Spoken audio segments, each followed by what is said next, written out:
Good afternoon or good evening, depending on where you might be. My name is Kevin Michael Grace, and this is the KMG show. Hello to Benjamin K, to Ann Run, and to Dan, who says, "Hi, Kevin. The Fallen Idol is a great Theater Thursday pick. It might be the best of the three masterpieces Reed directed in a row." Yes, indeed. He did direct three masterpieces in a row, which is three more than most directors can say. Hello to Palpcasso88. I thought I'd start today with an essay from Christopher Roach at American Greatness. And it's about, well, not exactly the war of all against all. We're not quite there yet, but it is the story of today's politics in the West, both ends against the middle.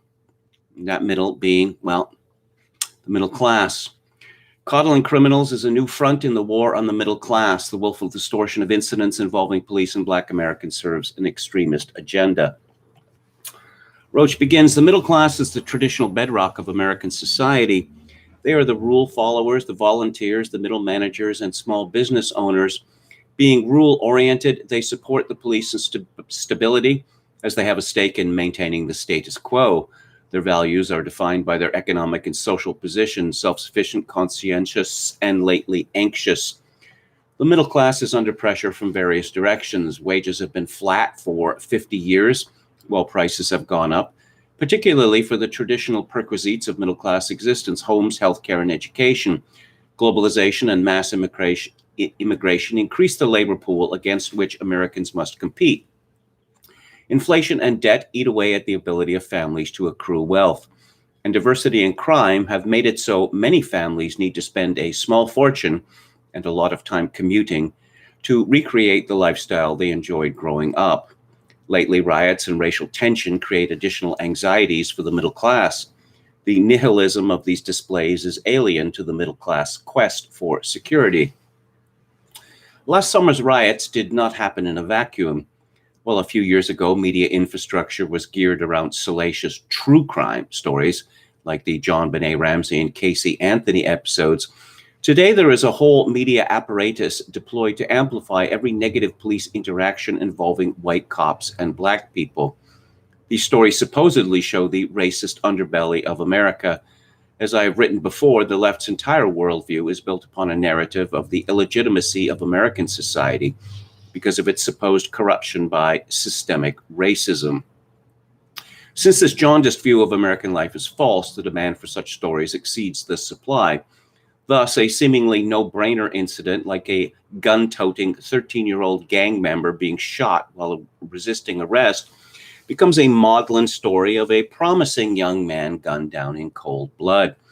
Similarly, last week, a police officer using deadly force to stop a young lady trying to stab another teen to death has become a cause célèbre.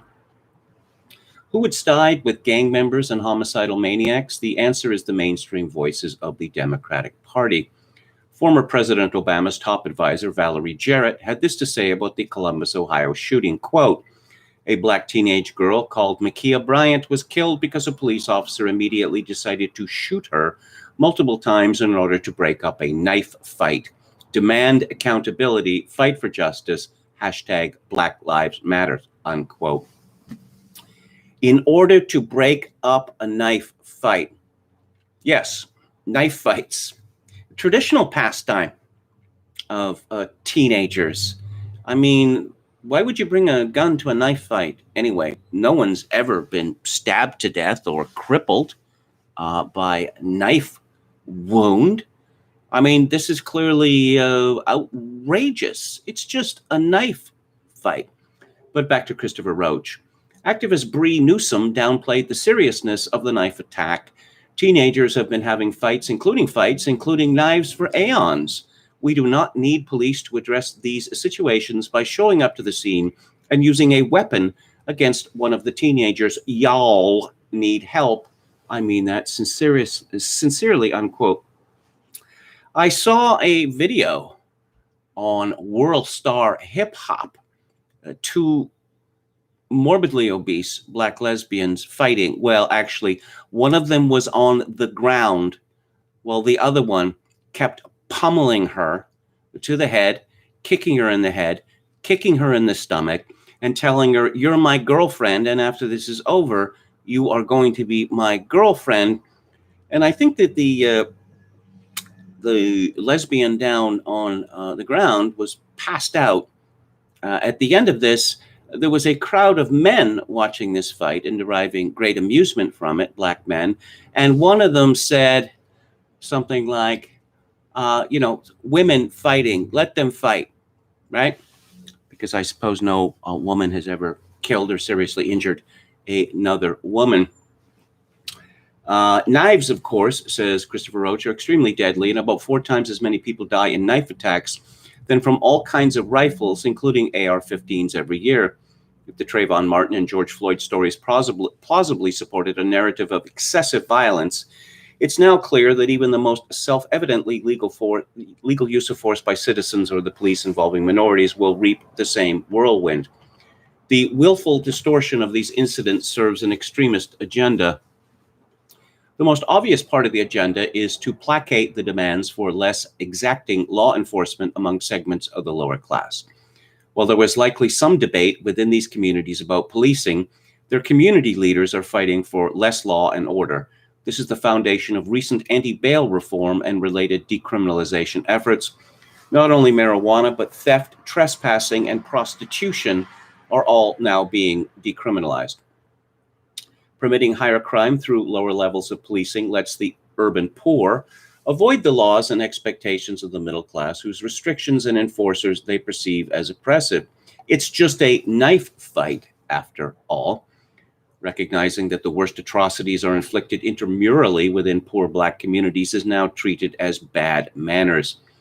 For the race-obsessed left, what matters is who is doing something, not what is being done. That's why a minor shove against a black man who allegedly sexually assaulted teens in a South Carolina subdivision is national news, while the black-on-black murders of children are not. The proponents of this belief system don't believe Black Lives Matter, strictly speaking. They simply don't accept that white cops or white people have any moral authority to control what happens within urban black communities. This is why BLM, Antifa, and now the mainstream Democratic Party have made a huge show of white-on-black incidents, only a tiny number of which should raise an eyebrow. Who are the accelerationists exactly? The key to understanding is to recognize the recent realignment of political parties. The Democrats, for all their sentimental talk about standing up for the little guy, are really a high-low coalition, an alliance of the rich and the poor. And both the top and the bottom of that coalition want less policing, more chaos, and more uncertainty for the middle class. While high crime would seem to hurt the rich and middle class alike, the wealthy can use their resources to protect themselves without relying on off-the-rack government solutions. Just as they avoid the problems of public schools, the rich can afford gated communities, doormen, and bodyguards. For the wealthy and powerful, cultivating public obsessions with race serves as a useful distraction from increasing inequality and reduced upward mobility. The middle class is an obstacle to the left's revolutionary agenda. Middle-class people like law and order, but they also believe in liberty, self-government, fair play, self-sufficiency, property rights, and maintaining these achievements for future generations. This is the old American way. Creating a no-win situation where even the most unambiguously justified use of force will lead to pariah status and draconian punishment undermines the dignity and self-confidence of the middle class. Roach continues, if gambling is addictive because of the mental impact of intermittent rewards, the alternative, intermittent punishment, creates the opposite feeling, despair and learned helplessness. What the criminals and their families seek as a type of liberation, the middle class will experience as disorienting, as terror. The random visitations of violence upon the middle class by the criminal class, coupled with official indifference, will not necessarily lead to a huge backlash. This is the Deus ex machina pendulum about to swing our way cope of conservatism, Inc. Rather, this violence and the official tolerance for it will just as likely lead to moral, political, and organizational paralysis among the middle class. Consider recent events. Kate Steinle's killer walked, while Derek Chauvin was found guilty not just of manslaughter, but of murder. American-owned businesses were shut down under mask mandates, but meanwhile, scores of refugees are being let into the country without being tested for COVID-19. These disparities make it clear the system does not work for you if you are middle class or white or otherwise lumped in a disfavored group. Every source of power and influence, media, universities, corporations, and the government is becoming explicitly hostile to Heritage America. This is reality. Absorbing this fact is a painful but necessary lesson. But there are some obvious practical implications. It means that the old hope in fixing things with the next election or some reform to the law will not succeed as either a matter of politics or policy. It also means that we no longer need to be loyal to or serve this system. We should declare our practical and moral independence from it. We should feel free to undermine it at every opportunity when it advances our collective interests. Be creative, but don't be stupid. While the middle class naturally prefers law and order, it is now time to reject the system and its rules. Because the more this system's law and this system's order is achieved, the worse things are for our people. Such a system deserves no loyalty and no support. And once again, this is an excellent essay by Christopher Roach at American Greatness or amgreatness.com. Let's have a look at the chat. Okay, hello to Gamion and Roulette Cracked. Chokokin666 says, cops that abused that old lady and laughed about it on video is infuriating. Well, soft targets, right? Hello to William Hicks and Dawn from Beyond. Chokokin666 says, funny how that isn't blasted across the media. Like to guess why? Well, I'm going to make a guess. It's a fairly obvious guess that all sorts of people have problems with cops. It really doesn't have much to do with race. But the narrative is that only black people have problems with the police. Roulette Crack says, say her name, Shaniqua Scissorhands. Yes. Hikmah Warrior, poor white woman was visibly frail. That is criminal. May the wrath of God descend on this country. Steve says, I wonder if the late founder of World Star Hip Hop was buried vertically like most of the site's videos. Alex DeLarge, is KMG going to mention Nick Fuentes? Why is he in the news? Luke Ford was always talking about him. I can't say that I'm all that interested in him. But if you have something interesting, please bring it to my attention. Dawn from Beyond says, I can quit doing DoorDash for a few weeks. Just started a cushy work-from-home temp job for $14.50 an hour. As living in Florida is cheap, I am happy. Well, I'm glad to hear that, Dawn from Beyond. Roulette Cracked. If you watch that airport fracas again, there is some land whale wandering around between the two tussles, videoing it like a slob. Yes, but of course, I don't know, are more people seeing these kind of videos than have in the past? Because, you know, I guess I've been familiar with these videos for a decade or so. Okay, here's a child's birthday party at Chuck E. Cheese, and oh my God, what the hell is happening here? Where does this come from? A little more on that later. Hikmah Warrior says, got second dose of Pfizer today. No adverse effects to report thus far. I'm scheduled for this Saturday, says Alex DeLarge. Ann Run says, there is also a woman dancing in the other video. Two people are getting beaten up, and she is dancing in the midst of it. In that, the video I was talking about originally, the crypto-human land whale tussle. Well, actually, it wasn't a fight. It was just a beating, really. There is another black woman who's sort of flouncing back and forth in front of the camera as if, I don't know, maybe this is her break. She's going to become a star because apparently the fact that a woman was being seriously beaten in front of her, well, why is that her business, I suppose? Okay, let's see if we have anything else here. Nick Fuentes got put on a no-fly list. It says, what is this? Emma Ninton? Oh, okay. No-fly list. All right. I wrote a bunch of stuff against George W. Bush, some years back, and I've always wondered whether I could be on a no-fly list in the United States. To criticize the Transportation Safety Board and the like back in the first decade of this century, I don't know, that was considered very controversial at the time. What, are you in favor of the terrorists?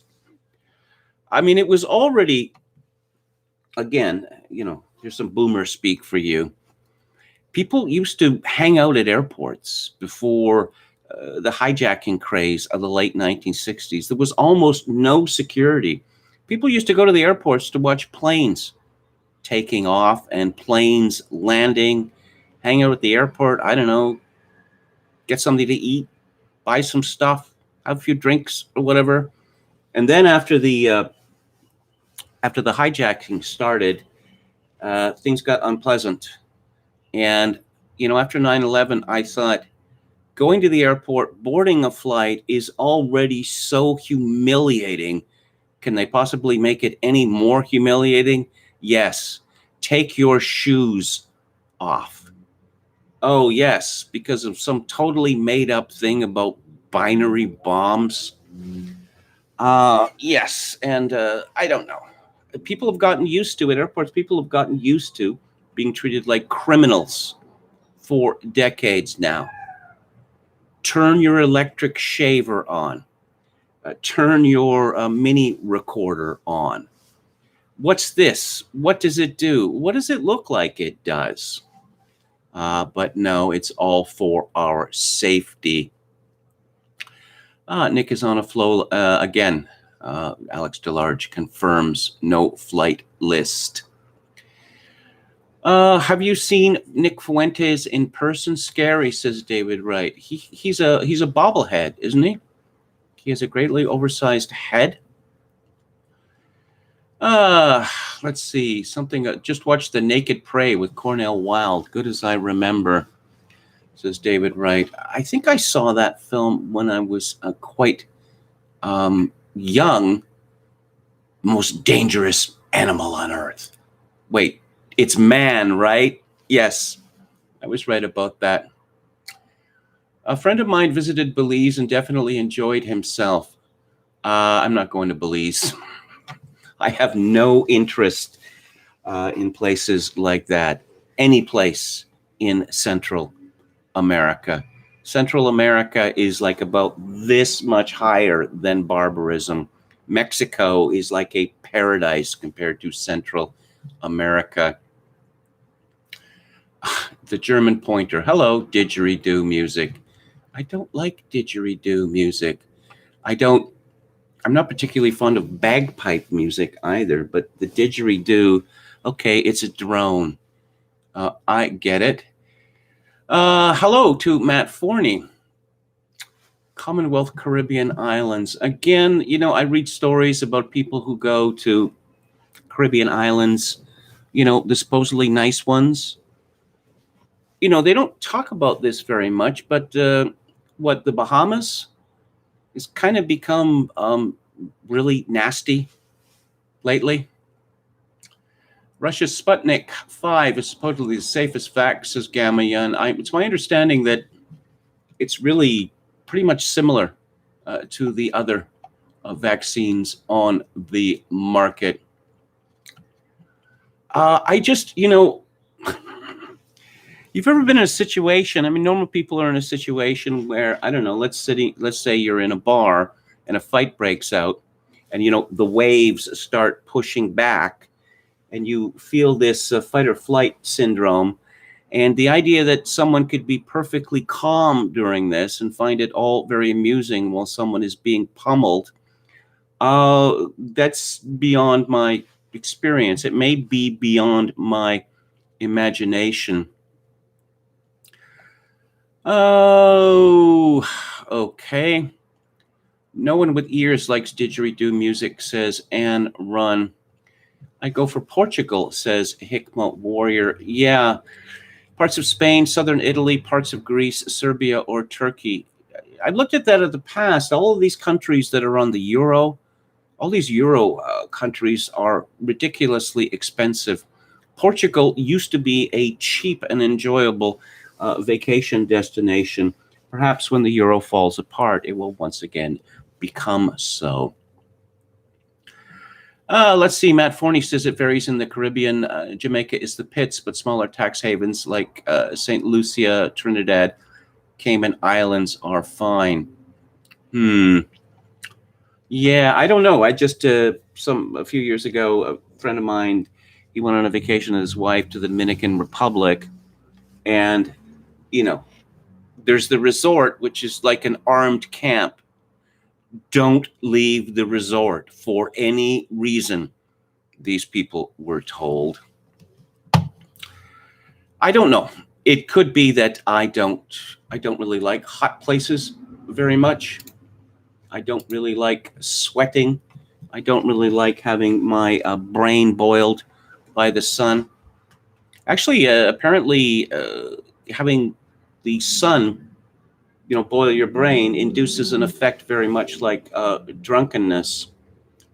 But I came across this on TikTok, which is a hilarious feminist video, basically telling men to, well, shut up, because they have no right to, mansplain or just violate women's spaces. And yes, including ruining someone's day to have their own space, to share their expertise. It takes to be a decent person. Yes, because you're talking to experts. Apparently, every woman on social media is an expert. Again, I just, women surely understand that these are open platforms, right? If you don't want people commenting on your opinions or on your artistic productions,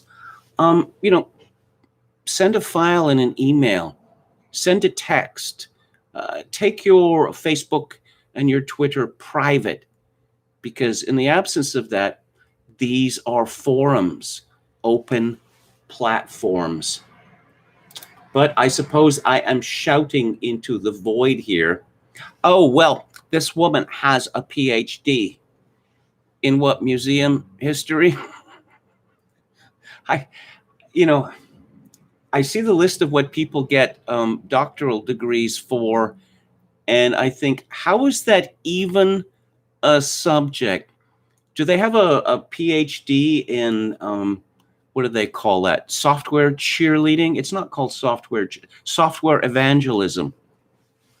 Is there, an EDM or a PhD in software evangelism? Yeah, I suspect there will be soon enough. Speaking of women, Rosie DiManno, who is one of the star columnists of the Toronto Star, writes about Ma'Khia Bryant. And yes, it is racism, of course, but the jargon which has been adopted. Ma'Khia Bryant was a child. Author Brittany Cooper told MSNBC, that is Professor Dr. Brittany Cooper to you, Rosie DiManno. This woman, who is also morbidly obese, calls herself Professor Crunk. Yes, she's Professor Crunk. The way that she has been talked about, says Professor Crunk, because she is a big girl, people see her as the aggressor. They don't see her humanity. They have adultified her. Okay, so you got this 16-year-old girl or woman. She's a girl now. I thought you weren't supposed to use the word girl anymore, but she's a girl, and she weighs, about 200 pounds, and she's charging on a much smaller teenager with a knife, about to slit her throat or gut her. But the most important thing here is that we have adultified her. Hasn't this been the complaint for decades, even going back to my time or before, that you always treat us like children? Oh, well, I guess horses for courses. Rosie DiMano, who I don't know whether she has a postgraduate degree, but never mind that, explains that's not just psychobabble. According to a 2017 report by the Georgetown Law Center on Poverty and Inequality, layers of gendered racism, username available, lead adults to view Black girls as more threatening, more aggressive, more mature, and less innocent than white girls of the same age, robbing Black girls of the freedom to be children. When I see all those videos, and there are many, many, many, of 12-year-old or 10-year-old Black girls being taught how to twerk, and there's a whole line of them twerking, where's the concern for the innocence there? Biological facts. Blacks, both male and female, mature faster than whites in every single way. This is not exactly a secret.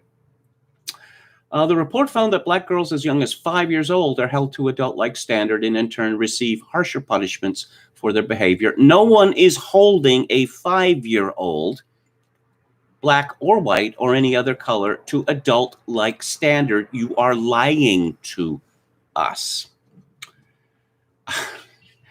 Yeah, okay. The war on white people is far more advanced in Canada than it is in the United States, perhaps because discrimination against white people, who are the only people in Canada who can be discriminated against, is written into our Constitution. Section 15(2). According to Tristan Hopper at the National Post, Monday's federal budget included a massive expansion of race-based programming, including a new drive for race-focused data collection. Are you sure you want that? Why would, say, Black people be punished more often in school? Is it because they commit more infractions? That might have something to do with it. Funding earmarked for what Ottawa is calling equity-deserving groups. Oh, I see. Some of us are deserving of equity, and some of us are not. And even a plan to prioritize government procurement from Black-owned businesses. Oh, well, they already have this in the United States with the prioritization of government procurement from Black-owned businesses. So you have a whole bunch of Black-owned businesses that are created, which are shells, which are just shells. Some Black man or men are said, we want you to front our business so we can get government contracts. Oh, George Floyd. And George Floyd has what exactly to do with Canada? Well, zero, actually, but never mind that. Through a Freedom of Information request, the Toronto Sun recently obtained one of the results of this new push, the official anti-racist training materials for Global Affairs Canada. I guess that used to be the Foreign Ministry. The literature is markedly different than Canada's official anti-racism training of only a few years ago, which stressed tolerance and accommodation for an increasingly multicultural workplace. These new course materials explicitly cite as their inspiration critical race theory, a growing movement which posits that Western society is immutably tainted by white supremacy and must be confronted and managed by conscious anti-racist thinking and policies. Well, as far as Canada goes, and I will recommend this again, if people start carrying on about white supremacy, the response is, okay, why do we have affirmative action? Why do we have this written into our Constitution? Why are we told that minorities are going to be a majority of Canada? If anything resembling white supremacism existed in Canada, none of these things would be happening. Why do we have all of these people in the media and the government and elsewhere in NGOs being highly paid to rant about how much they hate white people? But yes, if you aren't an anti-racist, you are complicit. Yes, and only white people can be racist, which is means that the idea of racism, well, essentially what it means, once again, is that white people are witches, are literal witches, and that Black people, they have no agency. They have no agency. Now, I'm starting to see more and more the use of this term people of color or BIPOC is being attacked explicitly by Black people, by Black radicals, saying you are trying to erase us. The Toronto Star is, as far as I know, the best-selling newspaper in Canada. And, well, why? Why would any white person subscribe to the Toronto Star? Apart from that, it's just full of things. I'm sorry, I have to be crude here. Shit that nobody wants to write or read. There's a contributing columnist called Sean McAuliffe, and I guess he writes about youth issues. He's got a pair of very serious glasses.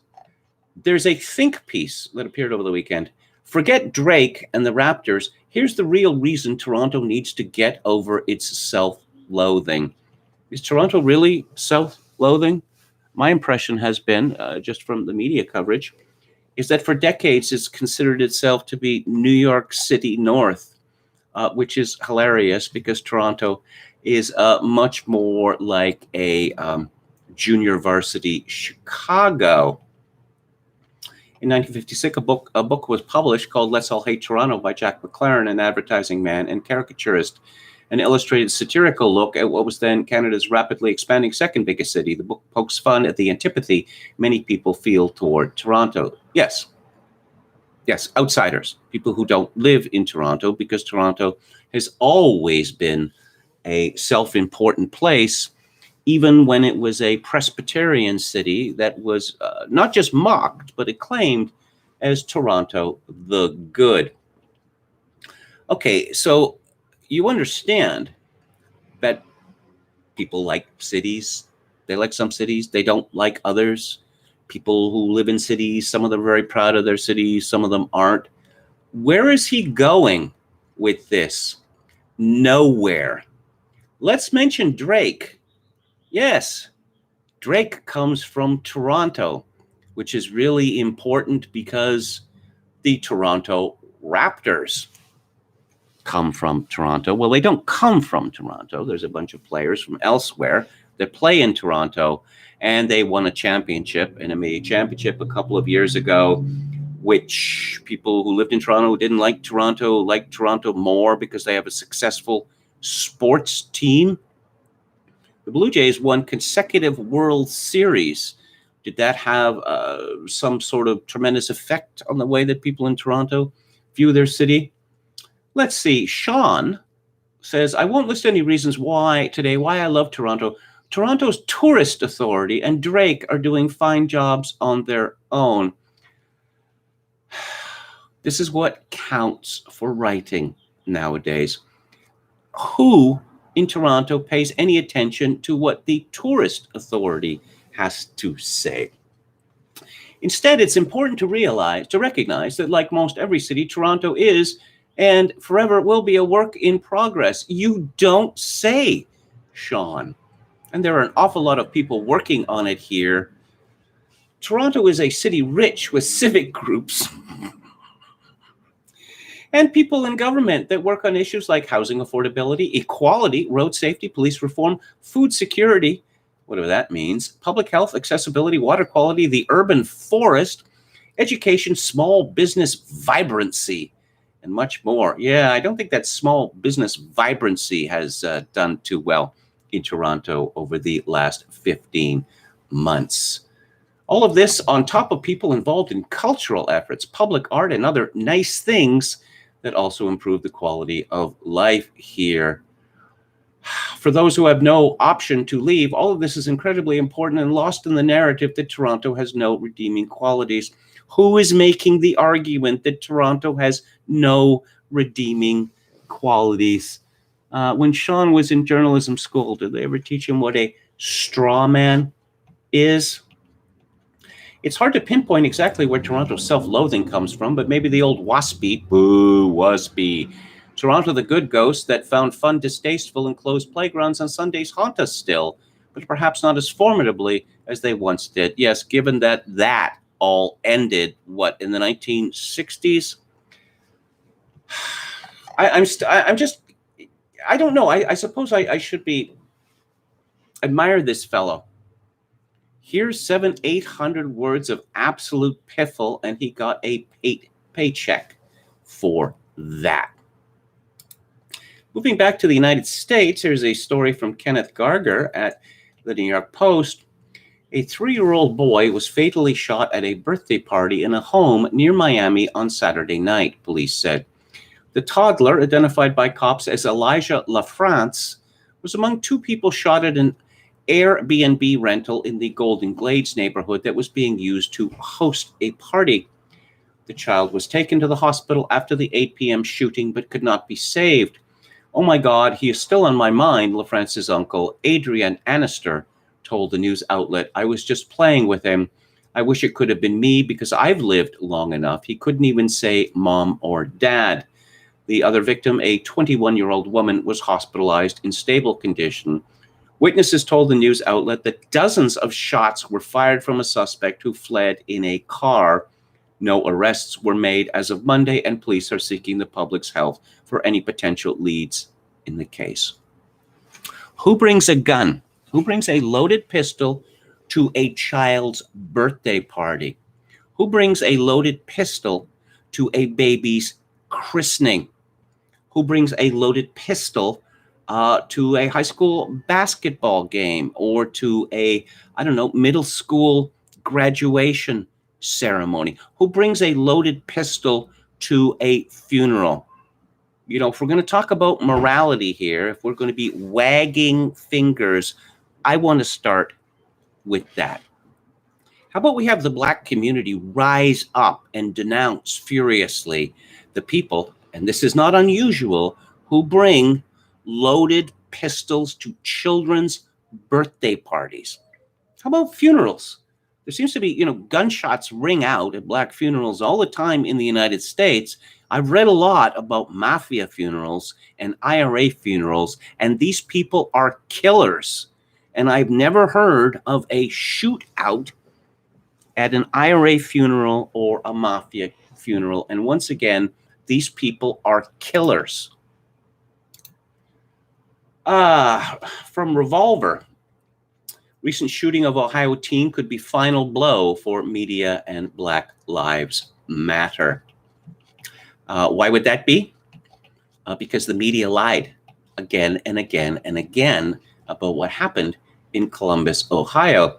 If the regime media's craven coverage of the Columbus case is any indication, it is no wonder much of the American public no longer takes them seriously. Yes, and here's a story from NPR. Columbus police shoot and kill Black teenage girl. The word knife does not appear until paragraph 8.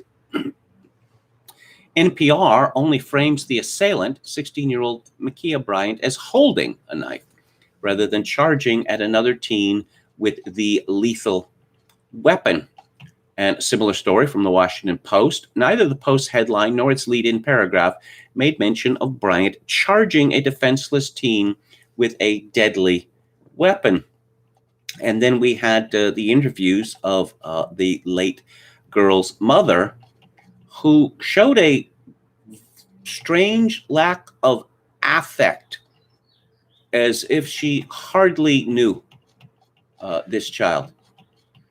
But yes, and Revolver gives us story after story after story where the regime media, as they call it, just routinely ignore the truth of what happened.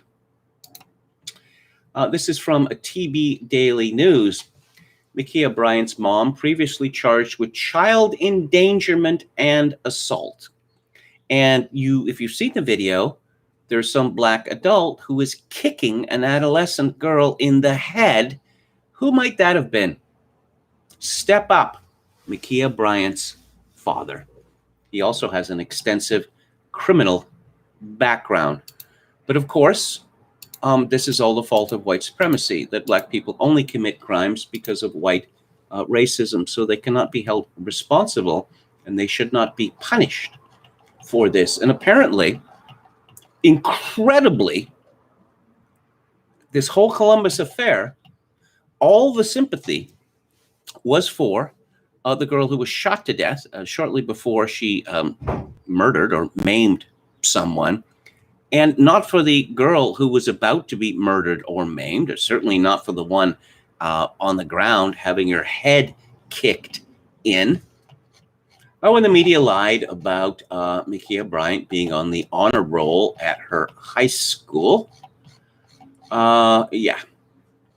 But apparently she was a heavy girl, and so she was adultified, and that's the most important thing here.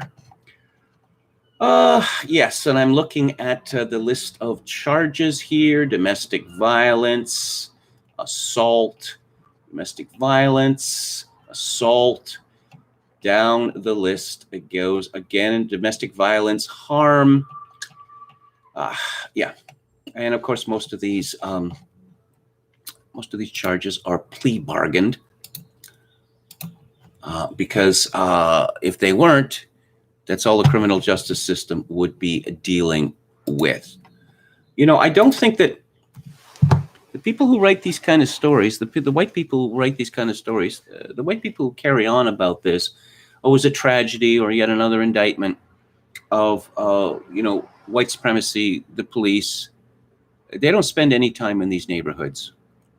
If they find themselves inadvertently in these neighborhoods, they step on the gas pedal as they're panicking to get the hell out.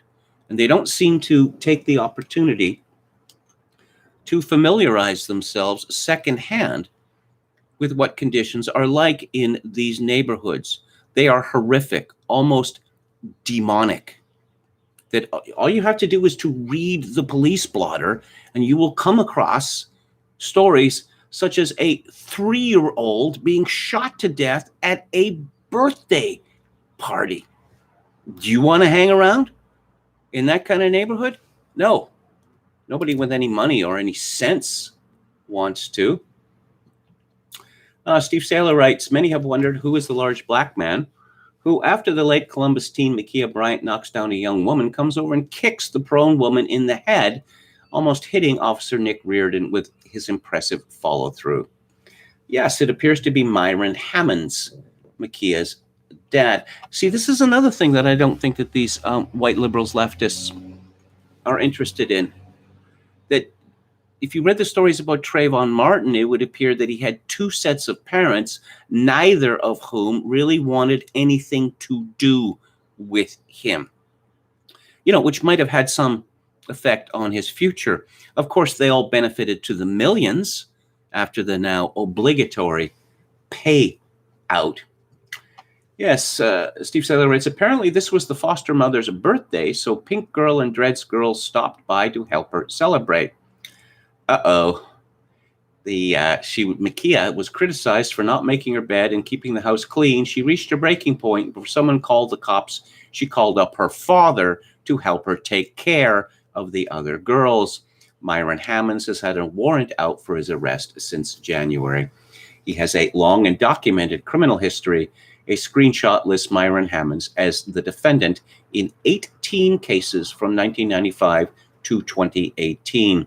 He plays the loving dad on his Facebook page, but he had to be taken to court to prove that he was the father. Saylor concludes, why the cynical tone, judging by how he kicked Dreads Girl in the head after his daughter tried to stab her? I'd say he does have a warm spot in his heart for his progeny. And here I'm looking at the idiot face of Joy Ann Reid. Oh, and look, there's Professor Crunk again. And there's the Reverend Al Sharpton, who, of course, fomented 2 honest-to-God pogroms in New York City, but is a beloved expert. And there's some black guy, a bald guy with a beard on the far right on MSNBC. I don't know who he is, but they all agree that this police action was outrageous because it was just, it was just a knife fight. Stop and think about that for a minute. Why would the police want to intervene? It was just a knife fight. I think that tells you about how dangerous American cities are about to become. Just a knife fight. Let's see, again from Steve Saylor. Steve commentator, Three Cranes, comments on the push to denounce the adultification of the stabby 200-pounder in Columbus. That's what I've distilled from years of reading and commenting down here too. The other side of the adultification coin is the infantilization of all minorities. Now that women and womanly men run our society and report our news, every minority person is to be regarded and treated as an infant in daycare. There it is distilled down to one sentence. Straight white men are abhorrent because they don't bring the needed sensitivity and tenderness to bear upon the problems faced by these helpless infants. Instead, they bring the reality principles of autonomy, objectivity, responsibility, and competence, i.e. adultification, to the table. These are poisons to the fantasy world created and sustained by the women who run the daycare agency that our society has become. Gay men are okay, both because they are fellow victims and because they are especially sensitive, non-judgmental, and nurturing, supposedly. Gay men are non-threatening. Most women have no clue as to the brutal nature of gay sex, nor to the predatory behavior of gay men towards random men they encounter when on the prowl. Yes, that's another thing that we don't want to learn about. There's various reasons, good reasons, why we don't want to learn about them. Well, first and foremost, it's disgusting, almost unbelievable. But, oh no, the gay men are so gentle and so sensitive. Are they? Really? What do you know about their lives? I was reading a Guardian review of a book about the English poet Tom Gunn, Tom short for Thomas, who moved to America, in the 60s, and somehow escaped AIDS and lived very flamboyantly and openly until his death, in his 70s. And nowhere in this review does it mention that Tom Gunn and others like him were paying for sex for every single instance of it. That never gets mentioned. Never gets mentioned at all. Here's a story from Lance Wilton in VDare. The Chauvin verdict is obviously a grotesque miscarriage of judgment, enabling leftist whites to feel that their sins of racism are forgiven, at least for a while, by atoning for the death of St. George Floyd, the sinless son of man, and enabling America's totalitarian left to continue its Mao-style cultural revolution in America. Unfortunately, however, such verdicts are likely to become the norm as the jury system buckles under the influx of women, minorities, and perhaps ultimately most alarming, a decline in average IQ among whites. And the author mentions a book which I reviewed a couple of years ago, At Our Wits' End, Why We're Becoming Less Intelligent and What It Means for the Future, by Edward Dutton and Michael Woodley. Briefly, smart women aren't having children anymore. The more education a woman has, the less likely she is, to have any children at all.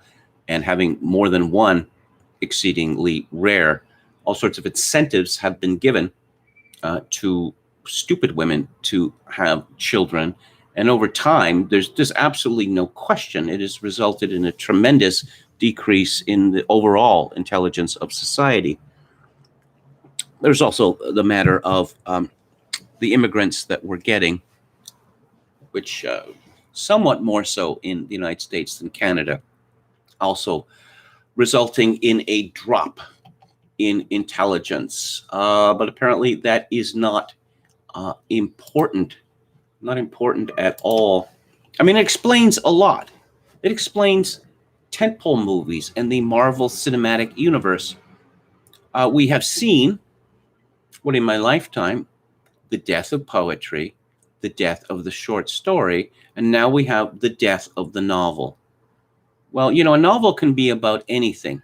So why would the novel die? Because novels are trying experiences for stupid people.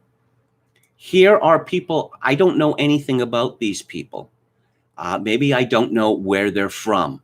or the circumstances of their life, and I'm supposed to start reading this and immerse myself into their world and, make an effort to conjure up in my head what these people's lives, feelings, goals, fears, etc. are. And for stupid people, it's hard work. Why not just show the same movie over and over again? Here's your superheroes who may be having personal problems, and here's some monster, a new monster who intends to destroy everything. It doesn't take very much intelligence to understand that. And finally, from the Steve Saylor file, there was a both amusing and horrifying story about a murder trial in London. 2 Nigerian models. Well, one of them killed the other. And I'm looking at the headshots of them, and one of them seemed like a handsome young fellow. The other one looks like a criminal mugshot. I can't imagine why this fellow could have ever become a male model.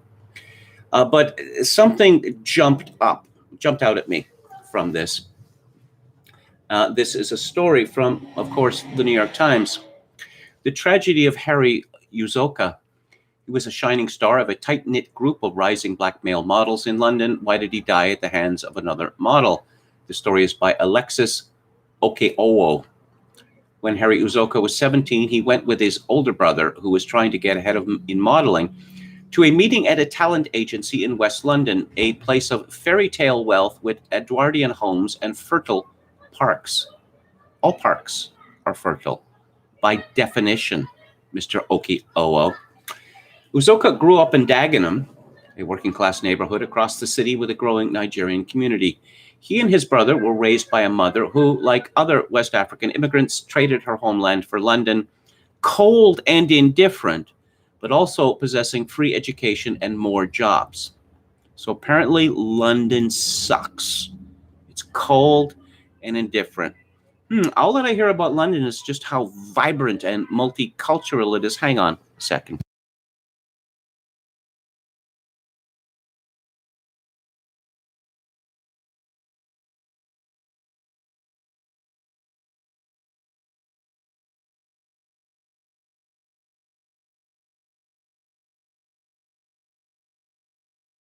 You may still be able to hear the deranged woman screaming obscenities across the street. There's no escape from it.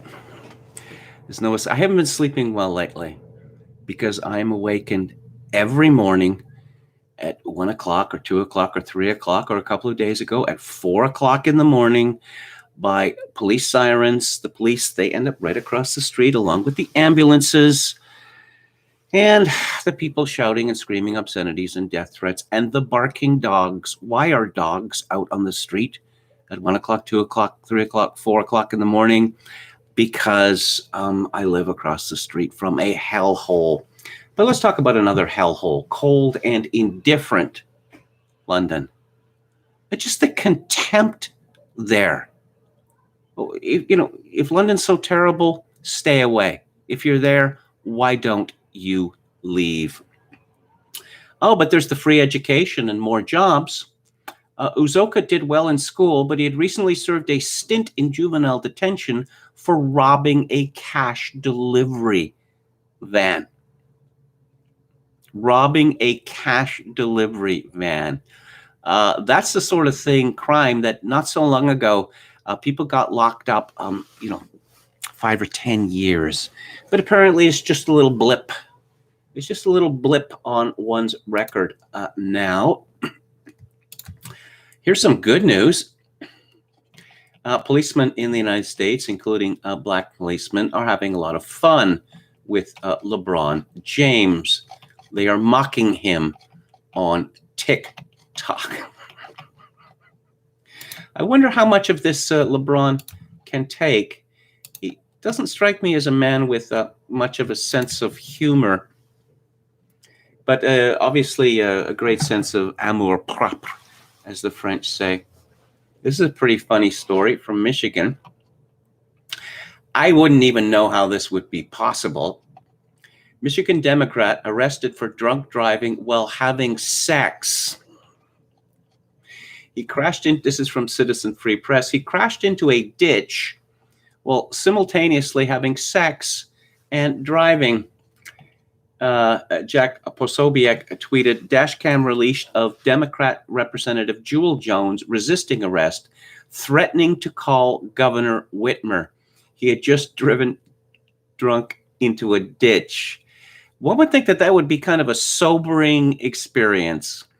There's the being drunk part, weaving all over the road, driving into a ditch, and there's a woman on top of you who falls out of the car. Yeah, this doesn't look good. Instead, he refused to cooperate with the police. He refused to hand over ID. He said something like, no, that's not going to happen. And then he threatened the cops with the governor. According to Michigan GOP, the 911 calls came pouring in as the Democrat state representative's black Chevy Tahoe sped down I-96 for almost 50 miles. The vehicle with the vanity plate elected was driving so recklessly that at least one person saw him go the wrong way before rolling into a ditch. Jones was holding the woman up near the passenger side door. According to a police report, the woman's pants were down as she vomited, and Jewel's pants were partially down when a paramedic arrived at the crash site. Police engaged in a struggle with Jones, and at one point, as Jones is on the ground struggling with multiple officers, he shouts, "Let me sit up, N-word." I suspect that we're going to see many, many more such incidents as our politicians become ever more diverse.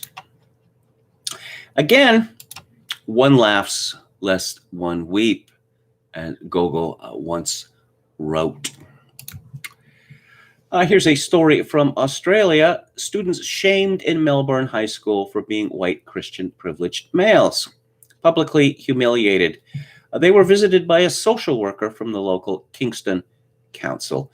The social worker spoke about privilege, pronouns, and intersectionality.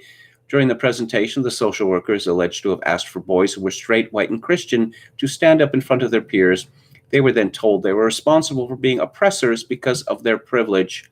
Students were reportedly left shocked and feeling ashamed following the incident. Are they no longer capable of insulting social workers like this? Apparently not. Apparently there is no aspect of human life now, Western human life at any rate, which is immune from the predations of white supremacy. This is a story which I found, I wasn't looking for it. It's from a month ago. It's from Insider. Black-owned record stores are disappearing while vinyl sales are skyrocketing. Some shop owners say it's a sign of a whitewashed industry. Okay. So I'm just going to step out on a limb here and suggest that the cult, and I will call it a cult, for buying vinyl records, which are exceedingly expensive, it's more of a white thing than a black thing. Apparently, there used to be a lot of black-owned record stores, particularly in the South, which I don't doubt that. But there aren't any more. And someone's to blame for that, and we know who that would be. But one of a fellow who does own 2 record stores, Black Day Records in Louisville, Kentucky, opened in 1979, has been on the ownership of Ben Jones since about 1982.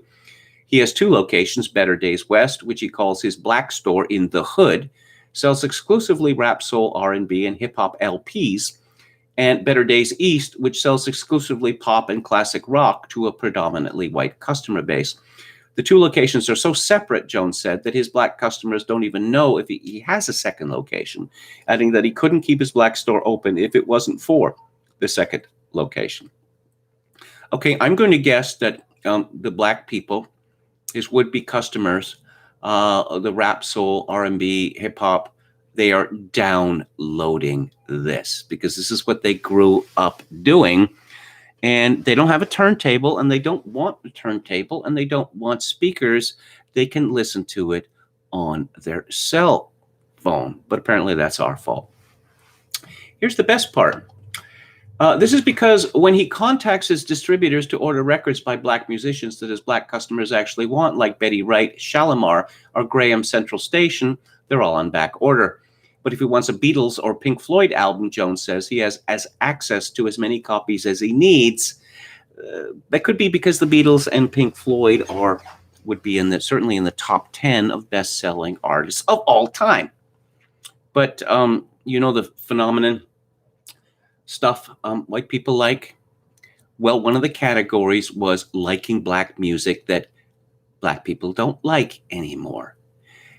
White people are going to want to listen to Betty Wright and Graham Central Station because to the overwhelming majority of black people, they might as well have been in caveman times.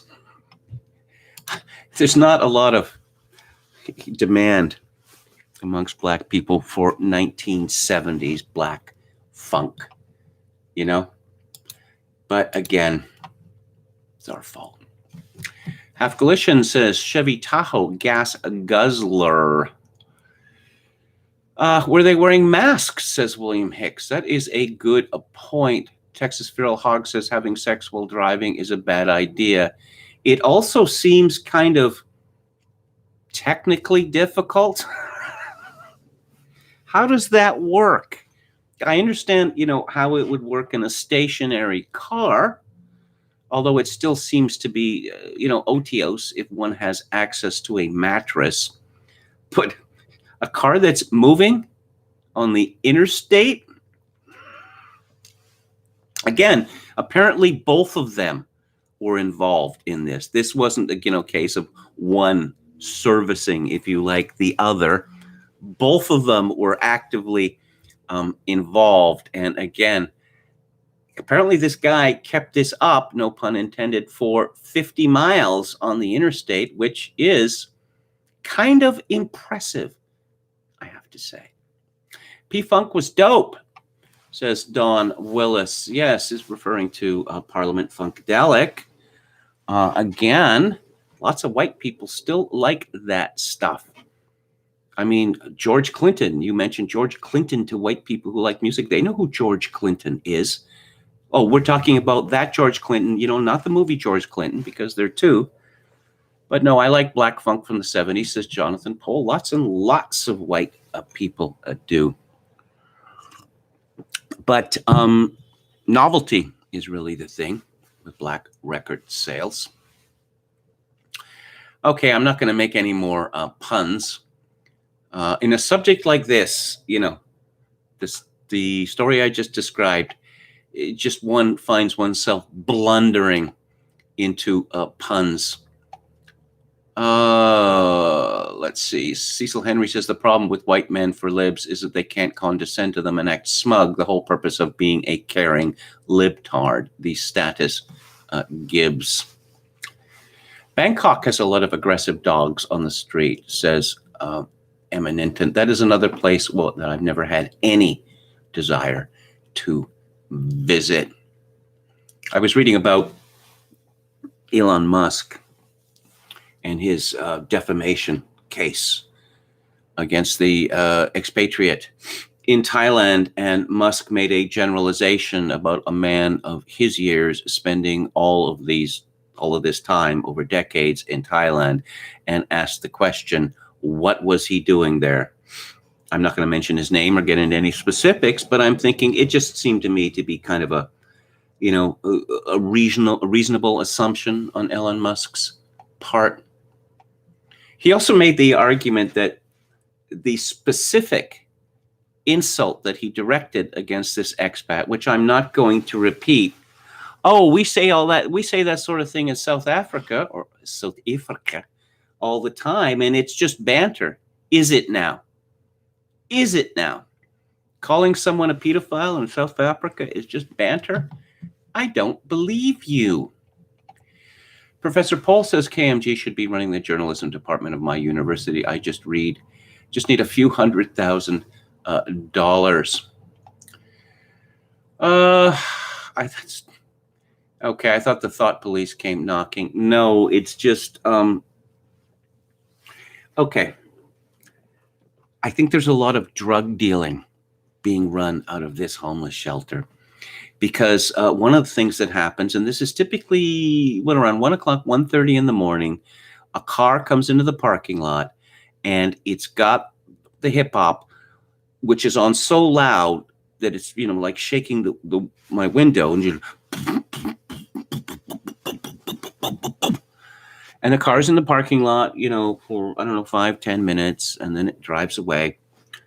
And why are people going out to a parking lot, to a car in a parking lot at 1:30, 2 o'clock in the morning? I also have reason to suspect that there are tricks being turned, that this is, a big part of the business there in this homeless shelter. And at least once a day, usually several times a day, there is a person, normally a woman, but sometimes a man, who has a complete mental collapse, which involves screaming aggressively or sometimes just piteously at the top of her voice about all of the injustices that she suffered. And this may well be true for all I know. But I think that since I moved back into this place a week before Christmas, that my cortisol levels have spiked to a dangerous level. Dogs on the street. When I was young, we used to see unaccompanied dogs on the street all the time, and they were something of a menace. And then that stopped for two reasons. Municipal laws being passed, and I suppose it was like litter. People were shamed into this. But and that was something which genuinely got better in my life, and now we see it reversing. The streets for blocks in every direction are smeared with dog merits which have been smeared on the sidewalk by people stepping in them. And now, as I say, for blocks in every direction, I have to look down at the sidewalk, be very, very careful on the streets, because, once you get that stuff on your shoes, it's almost impossible. It's almost impossible to get it off. I hate people who don't keep dogs on leashes, says Gamma Yun. So many of these homeless people have dogs. Not just one dog. Many of them have two. Many of them are large dogs, like pit bulls, which are, large dogs are expensive to feed. Again, this doesn't make any sense, because people are homeless are supposed to be destitute, and destitute people, as a rule, do not have pets because they cannot afford them. Anyway, enough about that. I don't want to talk about Senator Tim Scott. I just say that I find him irritating, that of all the affirmative action politicians in the United States, he is the most AA. Oh, it's Carolina, and we have a Republican black senator. Massachusetts had a Republican black senator in the 1960s. It's been done. But here's a good news story from The Federalist by Stephen Scholl. What happened when Hungary revived classical architecture in Budapest? There's no greater public expression of ideology, culture, and society than the architecture that we live with and see daily. Amen. President Trump acknowledged this with his executive order to make federal buildings beautiful again. Britain also notes its importance with the inception of the Building Beautiful Commission. Surprisingly, such attempts to restore and revive classical architecture have spawned a culture war in the field of architecture. Within 100 days of taking office, Joe Biden has already rescinded President Trump's executive order, striking a victory for modernist and brutalist architecturalist design. This battle, in which classicists argue for more Western classical buildings instead of contemporary styles, is unique amongst other cultural struggles Why? Because at least in this case, conservatives are on the offensive. In the field of architecture, traditionalists are the revolutionaries fighting against the entrenched beliefs and notions of modern architecture. Yet the classical traditionalists also, according to recent polls, can boast a vast popular support. Well, yes, they would have to, wouldn't they? You know, Victoria is the oldest settlement, Canadian settlement on the West Coast. So there's architecture here which goes back 40, 50 years, say, before Vancouver. Now, Vancouver doesn't have a lot of old buildings because they destroyed them all. Well, not all of them. In the 1970s, there was a kind of panic halt in Vancouver. Why are we destroying every decent building in the city and replacing it with something hideous? So there's a preservation movement. You saw something similar in Victoria. You see it in Edmonton as well. But I see the more modern buildings in Victoria, including the Ministry of Finance building, which is half a block up the street. And I just imagine when they have the public opening, the ribbon cutting, there must have been someone, one of these worthies, looking at this and thinking, my God, what have we done? Tom Wolfe writes that people will say, oh, it's very expensive to build a beautiful building. Well, Wolfe points out all buildings are expensive. You could spend a little bit more and make them less hideous. I suppose if you spend a little bit more, they might last more than 20 or 30 years. So Scholl talks about arriving in Budapest to work at the Committee of National Remembrance, an independent research institution established by the Hungarian Parliament in 2013 that researches Hungary's communist period. Since 2010, Hungary's government, led by Prime Minister Viktor Orbán, has launched a program to restore much of Budapest's classical architecture. For the past decade, a flurry of construction, reconstruction, and refurbishment have transformed Hungary's capital on a scale unseen in most Western cities. This ambitious crusade, as well as the story of Budapest and Hungary itself, serves as a lesson on the importance of architecture. And, well, this is really a heartwarming story because we've all been led to believe that things are only going to get uglier and uglier, that there's no escape. And there's a picture here in this story from the Federalist of the Duna Intercontinental Hotel, now a Marriott Hotel, which is a prime example of the Soviet architecture which came to dominate Budapest. And I'm looking at this. This is a Marriott hotel, so it's a semi-luxury hotel, and the whole building seems to have been, inspired and built to compel suicide. And I'm looking at the Hungary's Parliament building, and there's a picture from 2008. It's an exceedingly handsome building.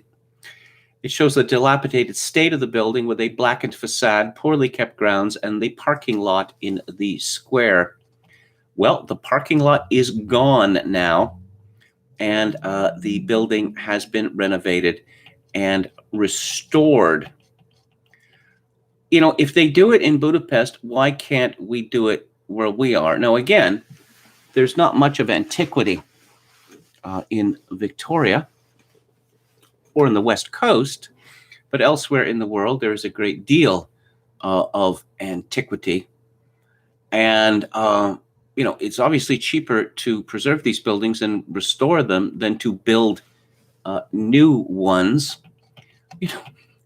If people don't care about architecture, why do people travel thousands of miles and spend tens of thousands of dollars to, say, visit German medieval cities?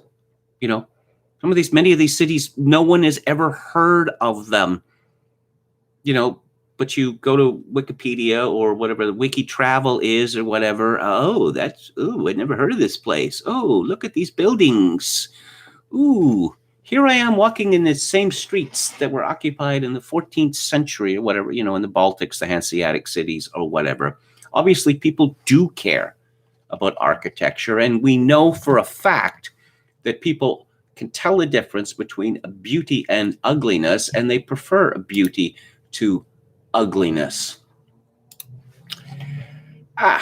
let's talk about masks. And Rachel Walensky, who just a few short weeks ago was almost crying in public, saying how scared she was by COVID-19. Well, we have some updated guidance from the CDC. According to Axios, which tells us the big picture, the guidelines come as more than nearly 29% of the people in the U.S. have been fully vaccinated, and more than 42% have received at least one dose. 15 governors so far have let their state orders requiring people to wear face coverings in public expire. That's one way to put it. So you got to be vaccinated, though.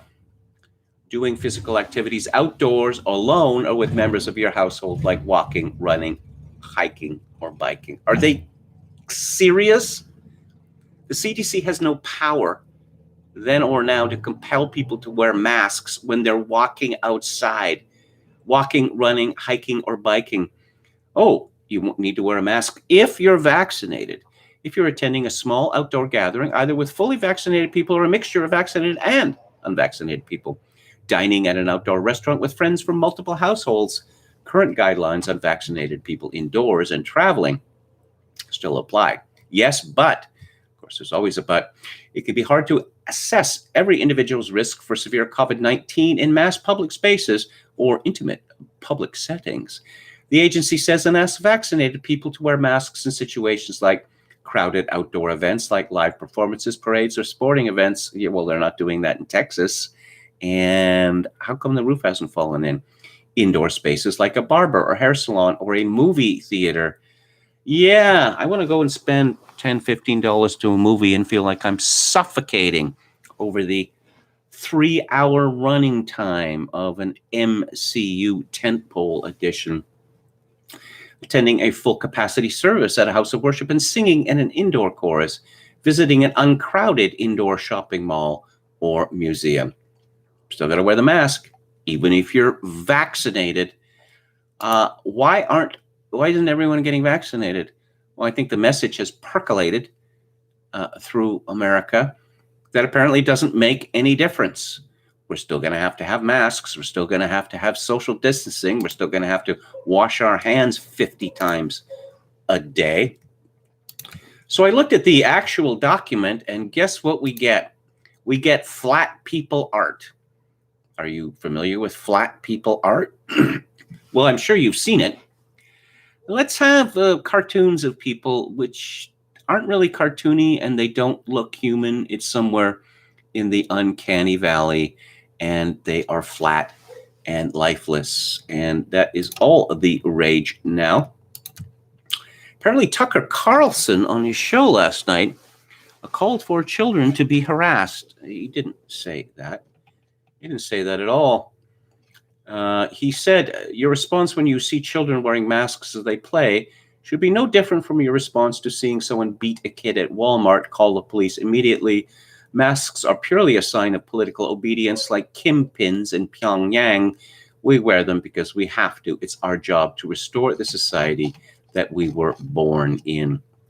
Needless to say, Mediaite is absolutely horrified by this. Just horrified. Oh, weirder and potentially more dangerous.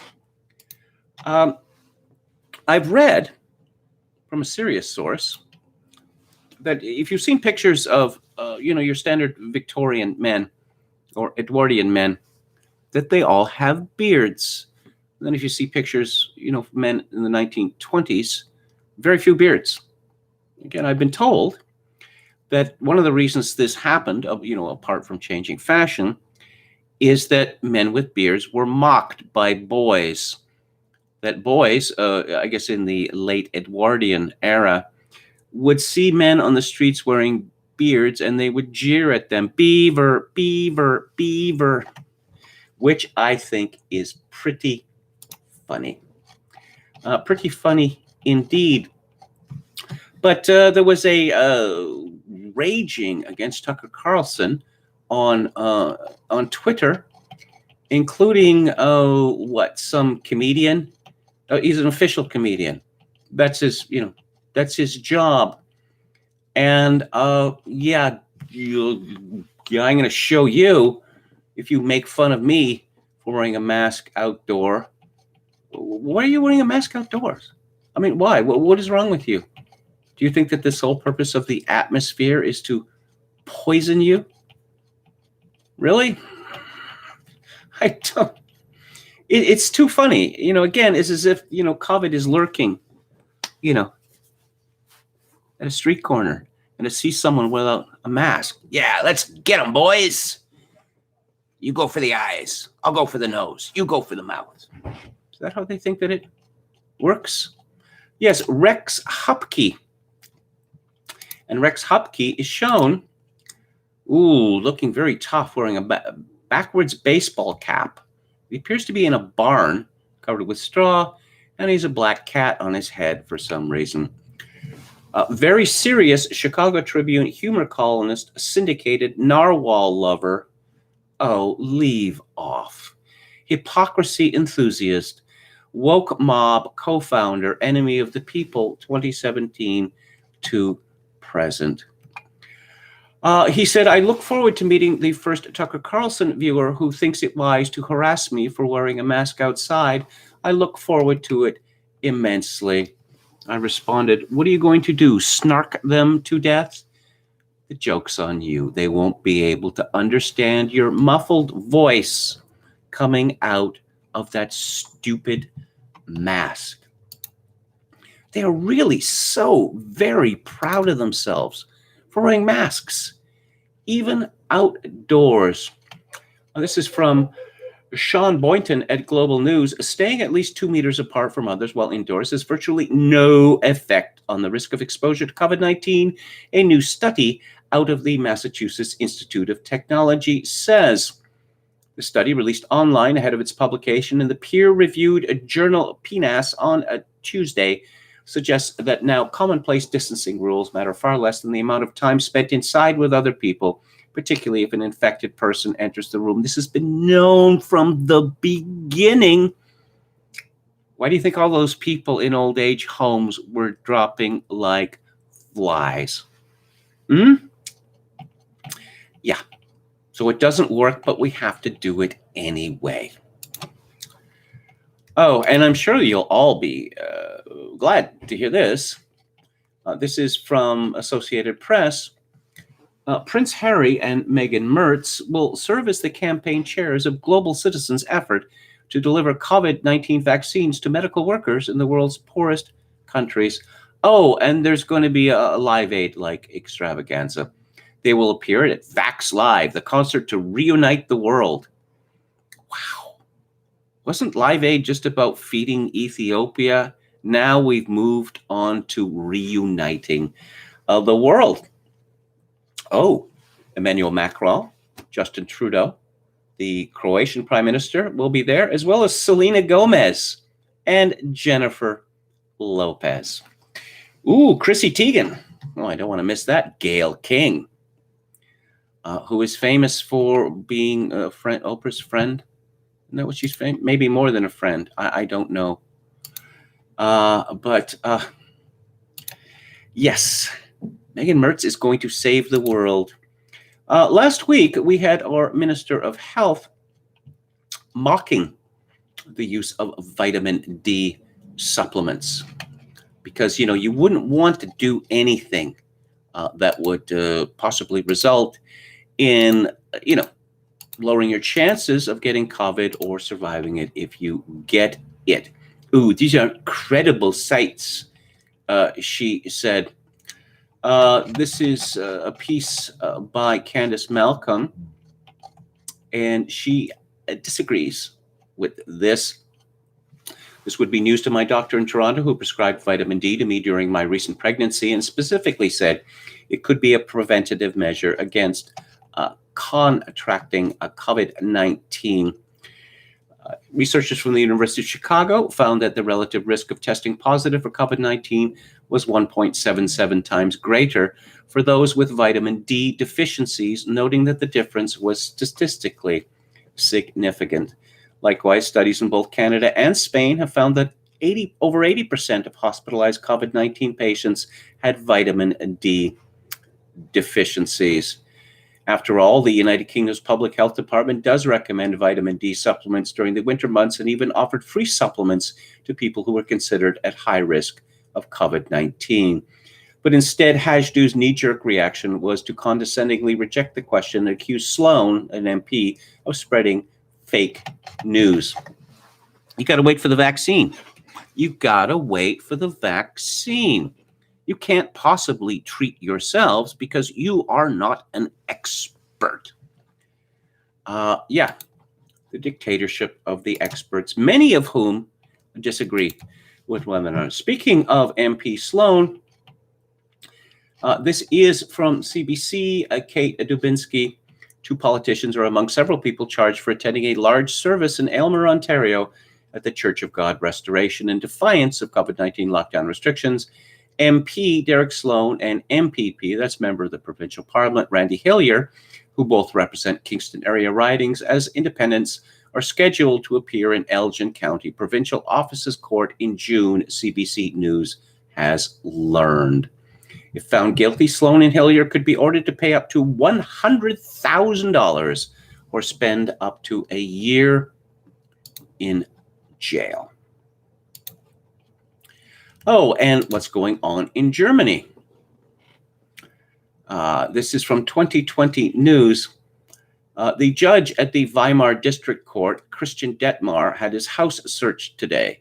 This was the judge who had intervened in a case saying that the German government had acted illegally in its anti-COVID measures. So now they have searched his office, his private premises, and his car. Oh, and they seized his cell phone. Yes, no opposition in Germany is allowed. We already know that the German government is officially spying on the Alliance for Deutschland because they are not Christian Democrat, and they are not Social Democrat, and they are not Green or the Link. So, well, they must be evil. They stand outside the consensus. Okay. Oh, similarly in China, this is according to Paul Joseph Watson, at Summit News, the Communist Chinese government is punishing citizens in some area of the country who commit COVID-related transgressions, such as not wearing a mask in public, by deducting 10 points from the social credit score, and in some cases, putting them on no-fly blacklists. Perhaps that was what Nick Fuentes did. The London Times explains how the CCP exploited the COVID pandemic to massively expand monitoring of its own citizens and introduce new methods by which they could be punished for committing COVID-related infractions that didn't rise to the level of criminal acts. Sound familiar, people? And again, from Paul Joseph Watson at Summit News, government councils in the United Kingdom are hiring COVID marshals. Oh, and they're wearing one of these ugly modern police-like uniforms with this fluorescent green and blue and like stripes of duct tape, and it makes them look clownish. But anyway, COVID marshals are going to be patrolling the streets from July of this year until the end of 2023, despite the fact that all lockdown restrictions are supposed to end in June. And we will go to William Briggs. A rare sighting. Truth Over Fear Summit is a 3-day online gathering of 40-plus frontline doctors, scientists, attorneys, researchers, and journalists who will share invaluable and eye-opening insights into the truth behind the headlines, COVID-19, the rushed vaccine, and the Great Reset. And William Briggs is going to be there, hosted by Restore the Culture. And there's a funny video here, which is a mockery using a meme from Family Guy of something which is real, of some soy boy wearing an N95 masks, singing to the song of Mr. Sandman, Dr. Fauci, give us vaccines, help all the people who have been quarantined, we'll wear our masks, and we'll have to stay distant, we'll wash our hands, and we'll be more resistant. Fauci, exclamation point. Promise us, please, We'll have a cure that can fight off this disease. Restrictions will lift with some ease. Dr. Fauci, don't forget me. And then we see Peter Griffin dying because he watched that Ringu tape. Yeah. There's a huge march, as mentioned yesterday, against lockdowns in London. And more people died from overdoses than for the coronavirus in San Francisco last year, he reports. Same thing in Vancouver. Same thing. But those deaths don't really count. Yes, there's a clampdown in Manitoba, a different Canadian province. Despite the fact that we have had no spikes in regards to hospitalizations or death, no visitors will be allowed to private households, either indoors or outdoors, with certain exceptions, including allowing one visitor for people who live alone. No indoor gatherings will be permitted, and it's all so tiresome. We have to have lockdowns. I'll explain to you why we have to have lockdowns, because there have been previous lockdowns. The fact that they haven't worked means it has to be done again. And they're not going to work. And I guess they'll just keep doing them, despite the fact that it is, spring now. We're a month into spring. And it's absolutely preposterous because people are actually leaving their homes. I suppose those people who are allowed to leave their homes. Some of us are not so lucky. At City Journal, Sohrab Ahmari has a piece on the Big Empty, which is New York City. On a frigid night last summer, I had dinner with a friend in the East Village. The Thai restaurant was utterly deserted, of course, save for us two, for the privilege of choking on an array of soul-searing hot curries. We had our temperatures recorded, our contact information taken down, our table blocked off by thick plexiglass. Not one additional patron showed up the whole time we sat down. The neighborhood around the joint, bustling in the before times, was likewise mostly empty, with perhaps one couple or single diner, if that, eating al fresco at any given restaurant that was open. Many more places were shuttered, some likely for good. Afterward, I decided to walk up 2nd Avenue to my place in Midtown East, and what struck me above all was how darkened the whole urban vista appeared. My memory recalled these spaces generally swirling with light and humming with activity, energy, vitality, a city of ass-kickers, as one of my old bosses once described the Big Apple. Now, desolation. The lights were off. The activity had grounded to a halt. The few souls I spotted looked menacing, suspicious, an effect created by the medical hijabs Gothamites wear with a zeal matched in few other places on earth. The only unmasked faces belong to the homeless and the crazy, who now seem to dominate the city. Our lives will never be the same.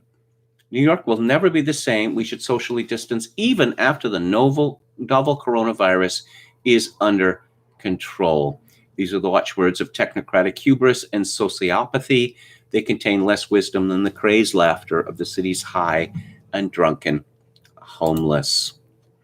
Well, I guess they're better than you being the editorial page editor of the New York Post, because they are victims and you are not.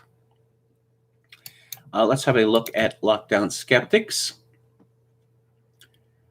CDC says fully vaccinated Americans can now go maskless outside, but not in crowds. Durham University introduces COVID status certificates. Yes, you need them, or else you can't take part in person in the university, but you still have to pay your full fees. Is this even legal? They ask. Well, as Chevy Chase said in Flesh, there have been a lot of changes in the law lately. Why can't the government be more transparent about the data guiding its decisions? Come. You know better than that. House of German judge who ruled against masks in schools, raided by investigators. I already mentioned that. Number of weekly COVID deaths in England and Wales at lowest level in 6 months. It would be possible for politicians to say, hooray, we should all cheer. We thought things were going to be much, much worse, but they're not. Thank God, or whoever, but they're not going to do that because they don't want to even suggest that they're hysterical effeminate panic was unwarranted. New paper argues the costs of Canada's lockdown far outweighed the benefits. This is from Canadian economist Douglas Allen, and you can find it at lockdownskeptics.org. He does his own cost-benefit analysis of Canada's lockdowns. He assumes that the average Canadian valued life under lockdown 5/6 as much as the alternative, which implies that Canadians lost 6.3 million life years as a result of the lockdowns. Allen claims that this figure exceeds any plausible estimate of the number of life years saved. Okay, and we talked about India, which would appear to be the most polluted country on earth, judging by the photographs that I have seen. And we will check in with Alex Berenson. I had people calling me an anti-vaxxer on Twitter. I am not an anti-vaxxer. I've been the recipient of, 20 or 30 vaccines in my life. I just think that there's some questions that should be asked about what are essentially experimental drugs. And I have no intention of getting the jab myself until more evidence is in. Berenson says, vax on, vax off. The U.S. administered 1.64 million doses yesterday, almost 40% fewer than the Monday 2 weeks ago, just before the truth about the Johnson & Johnson vaccine came out, and the second lowest number in 6 weeks. Obviously, the answer is more promotion. Attention citizens, make no mistake, as long as there is a pandemic, your Department of Pandemia will be here for you, and vice versa. Attention citizens. Yes, in some places people are being bribed to get the vaccine, much like when Indira Gandhi was running India. Credulous peasants were given transistor radios if, these are men, if they agreed to become sterilized. They didn't quite understand what it was that was being done to them. But look, a transistor radio. And then when they found out that they were incapable of siring children, a lot of them were very angry about this. It's what you'd call a lack of informed consent. Things Dr. Anthony Fauci would like you to know about him. He's a hard worker. I have a lot of responsibilities. I do more things than any one person should do. I work very hard. I work until late into the evening, go home, eat, and work some more. I work every weekend. Yet he is modest, very modest. No one is more modest. Many people are responsible for his greatness. It is at the same time a great honor and humbling experience to be recognized by one's peers. It serves to remind me that I did not get here in a vacuum. But Dr. Fauci does have one flaw, as George W. Bush explained. Sometimes he forgets to stop working. He regularly puts in 80-hour weeks. He's even found notes on his windshield left by coworkers to say things like, go home. Berenson comments, go home, please. I have some experience with overworking, and I've worked with many people who have overworked. It is not good for you, and it is not good for your job. Your brain becomes fuzzy, that you make mistakes, often big mistakes, that you leave things out, which should be fairly obvious. I suppose most important is you become obsessed with short-term thinking. Oh, people in the software industry boast about working 90 hours a week. Why does anyone need to work 90 hours a week? Is there a Manhattan Project going on? And frankly, I do not trust the work of people who are working 90 hours a week or 80 hours a week. At one point, for several months or a year or so, I was working 70 hours a week, and I often felt as if, I was floating above myself. People need rest and relaxation. They need to get away from the job. Let's have a look at the chat here. Indians wear black leather in the hottest weather, says Yo Mama. Gamian says, I regret not having traveled while I was young and gullible. Now I have no desire to see any of those shitholes. No, thank you. 80 hours a week and still, what's that, effing up? yeah, apparently 80 isn't enough. Not enough. Okay, India, dirty, grimy, rotting to no infrastructure, says Don Willis. I begged my ex, says Texas Feral Hog, to not get vaccinated. She wouldn't listen. Now I have to keep my distance from her forever. Okay. Okay, I don't want to say that. Not on YouTube. I thought Manitoba was like Kentucky, a forgotten void.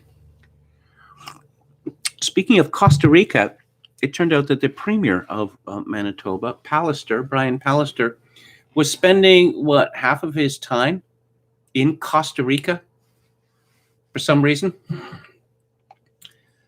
Why does the response to COVID seem so conspiratorial, says Texas Feral Hog. I don't know. It's been that way from the beginning. Zagreb, says Jim Bowden. I would definitely like to go to Croatia, or Slovenia more than Croatia, I suppose. There's lots of places on Earth I would like to go, but these are places associated with, I don't know, civilization, that have, old buildings, old universities, that sort of thing. Gothic architecture, Rococo architecture, classical revival, that sort of thing. My T-level watch dropped 50% watching that video, says Palp Casso. 88, Ljubljana, mentions Glib Medley. That is a place that I would very much like to see. I'd also like to go to what they called Vindišgrac, the Austro-Hungarian Empire, which has a Slovenian name, which I can't possibly pronounce, but which is the birthplace of my beloved Hugo Wolf. What is vitamin deficiency rate in the population at large? I don't know about that, but I'm going to guess that it has risen greatly, particularly deficiency of vitamin D, because we've all been scared from going outside, and one gets vitamin D naturally from the sun. Gamian says a pathologist witness for Chauvin defense is being investigated in his case dating back decades being reviewed. He is retired. Letter against him signed by hundreds of colleagues. Okay. Yeah, okay. Let's talk about Canada again. This is from Anya Karadelia at the National Post. Ottawa's move to regulate video posts on YouTube, like this one, and social media called assault on free speech. Critics say if Bill C-10 amendment is really meant to control the online posting of unlicensed music, TV, and movies, a copyright approach would be the proper mechanism. And here is Heritage Minister Stephen Guilbeault, who has one of the ugliest and most sinister beards that I have ever seen. This guy is an environmental fanatic, and somehow he's Canada's heritage minister. Of course, serious countries do not have cabinet ministries such as heritage minister. The Liberal-dominated House of Commons Heritage Committee has cleared the way for the federal government to regulate video content on internet social media, such as YouTube, the same way it regulates national broadcasting under a new amendment made to a bill updating the Broadcasting Act. Critics denounced the move to give the country's broadcast regulator the ability to oversee user-generated content and said it amounted to an attack on the free expression of Canadians, particularly in light of Heritage Minister Stephen Guilbeault's recent plans to give Ottawa power to order takedowns of online content it deems objectionable. And apparently, one of the things that's going to be objectionable is not being respectful enough towards politicians and civil servants. I am not making this up. Peter Menzies, a former commissioner of the Canadian Radio, Television and Telecommunications Commission, said, granting a government agency authority over legal user-generated content, particularly when backed up by the government's musings about taking down websites, doesn't just infringe on free expression. It constitutes a full-blown assault upon it and through it the foundations of democracy. Guess what? There's not going to be very much objection to this. You know why? Because Justin Trudeau gave the media $600 million not that long ago. Of course, the CBC is owned by the government. And there are all sorts of other journalistic outlets, supposedly independent, which get all their money from the government. So, no, this is going to put me in a serious position because I have no intention of having my content regulated by the government or being forced to suppress criticisms of politicians or of civil servants. Guibault's press secretary, Camille Gagne-Reynaud, said C10 specifically targets professional series, films, and music, and said there are safeguards in place, including that individual Canadians wouldn't be considered broadcasters under the legislation. Yeah, okay, that was the case. I've got one of these. Let's see. On last Friday afternoon, MPs on the committee made changes to the government's bill. Yes, it was supposed to regulate TV and movie streaming services such as Netflix, but it's broader. Apparently, it's going to regulate everyone. It's going to regulate my Twitter feed. So presumably, as if I call Prime Minister Justin Trudeau Princess Rockstar, as has been my wont, I will be in serious trouble. University of Ottawa professor Michael Geist said that even if the bill means Canadian users won't have to report to the CRTC themselves, their online videos on platforms like TikTok or YouTube would be treated as a program subject to Canada's broadcast regulator. That is an infringement of Canadians' rights, Geist said. In a free democratic society, we don't subject basic speech to regulation in this way. Of course, there are limits to what people can say, but the idea that a broadcast regulator has any role to play in basic speech is, I think, anathema to free and democratic society where freedom of expression is viewed as one of our foundational freedoms. Well, several decades ago, the Supreme Court of Canada ruled, as I've mentioned before, and will keep mentioning to anyone who talks about free speech in Canada and its centrality to our value system or whatever, the Supreme Court of Canada ruled that truth is not a defense to the accusation of hate speech. Yeah. And on the subject of free speech, this is just too funny. Self-awareness level 0. This is from Christina Zhao at Newsweek. YouTube CEO Susan Wojcicki received a Free Expression Award from the Freedom Forum Institute in a virtual ceremony sponsored by YouTube, an online video platform owned by Google. On Thursday, YouTube creator Molly Burke presented Wojcicki with the accolade in a video shared to the platform. I'm so excited to be here tonight to present her with the Free Expression Award. As the CEO of YouTube, Susan is facing some of the most critical issues around free expression today. What does she have to say? I've just seen the real benefits that freedom of speech has, as well as representing people of all different backgrounds and all different perspectives, and the freedoms that we have. We really can't take that for granted. We really have to make sure that we're protecting them in every way possible. I feel, because of my family history, a deep connection to those freedoms, and I'm very thankful for the freedoms that I have. Yes, the freedoms that you enjoy are not quite the same as what others enjoy, particularly users of YouTube. And, well, I guess I get to this stuff tomorrow. Well, let's talk about this one here. Let's talk about this one, and I suppose it has something to do with free speech. This is from Robert Krejcik at Breitbart, and it is an interview with filmmaker Amanda Milius, who, if I'm not mistaken, is the daughter of one of my heroes, John Milius. Yes, indeed she is. She told Breitbart News that Hollywood undermined its own influence over America by abandoning conservatives. Ambition within the entertainment industry blocks Hollywood insiders from publicly criticizing false orthodoxies espoused by their peers, Milius stated on Sirius XM's Breitbart News Daily with host Alex Marlowe.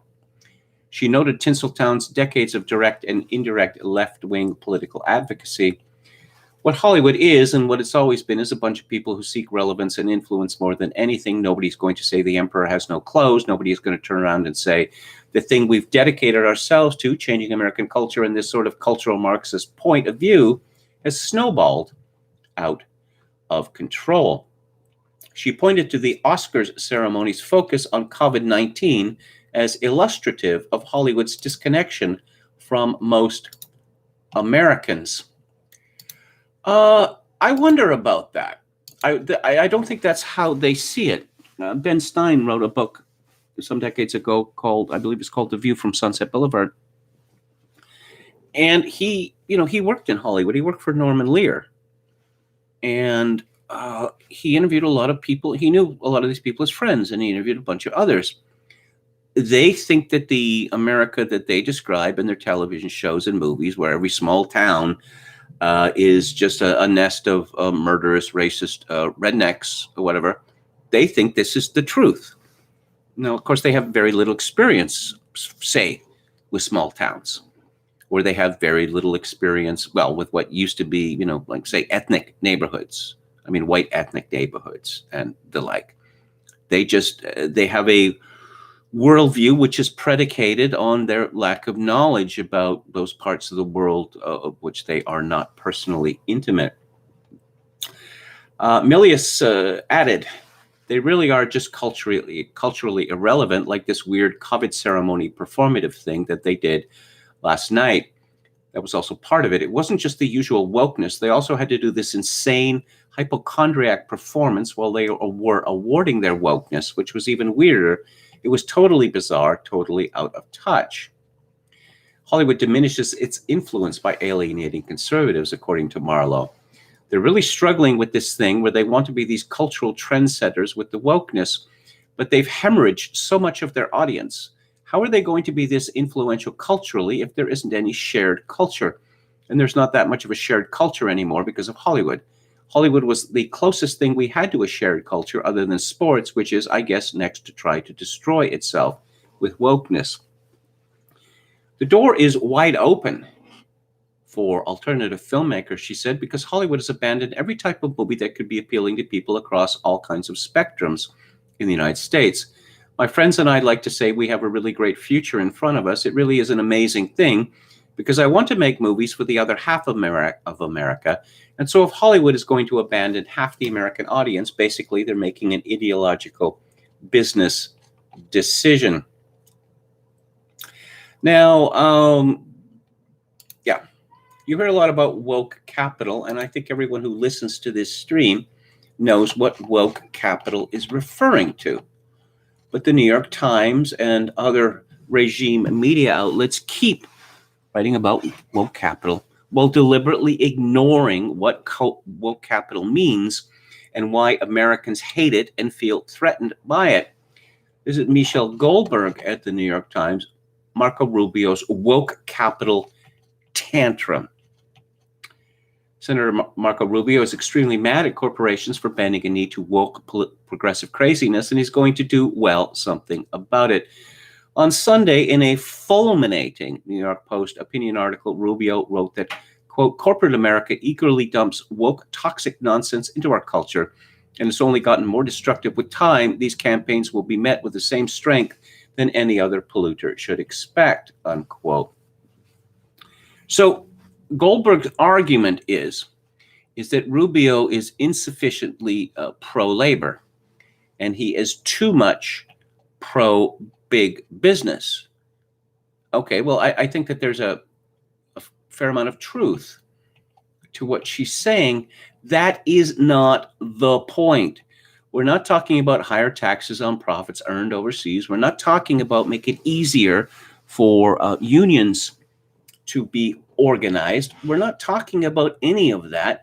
That is not what woke capital is about. It's not at all what it's about. And she makes a statement here, which is blatantly untrue. Again, I don't know whether she knows whether it's blatantly untrue. She says, on issues of race and sex, the disjunction between the values of the Republican Party and those of big corporations is a function of our counter-majoritarian politics. because of gerrymandering and the small state bias in the Senate. Yes, let's talk about those enormous states with enormous populations like Delaware and Vermont, say. And there are others, you know? But no, it's only the Republicans who live in these small states. People in Republicans can afford to antagonize young people, people in cities, and most people of color. Consumer business cannot. You must be joking. The Republican Party doesn't have to care what the majority of Americans think. They do. Very much so. Presidential elections, a one-on-one contest. Public-facing corporations largely do. This is simply untrue. This creates a tension between Republicans' foundational economic interests and ideology and their cultural grievances. Okay, so when Gillette ran its, be the best man you can be, and men were just failures, toxic masculinity, men, particularly white men, were practically raping women on the streets, and it was only a wise black friend who was preventing some guy from going up to a woman. And the only reason why a young man would go up to a young woman would be, to knock her down and rape her, apparently. Oh, and you can't have children playing at barbecues because they're all looking to beat the shit out of each other, etc., etc. So a lot of people, after the outrage over this Gillette campaign, and the outrage was substantial, decided, I don't want to buy Gillette razors anymore, or Gillette blades, or Gillette deodorant anymore, or all the rest of it. And then they found out something unpleasant, which was Schick and all the other companies that are the competitors, even the so-called little guys there, are just as woke as Gillette. And a friend of mine, who I communicate with via direct message, we've been talking about Larry Fink and BlackRock.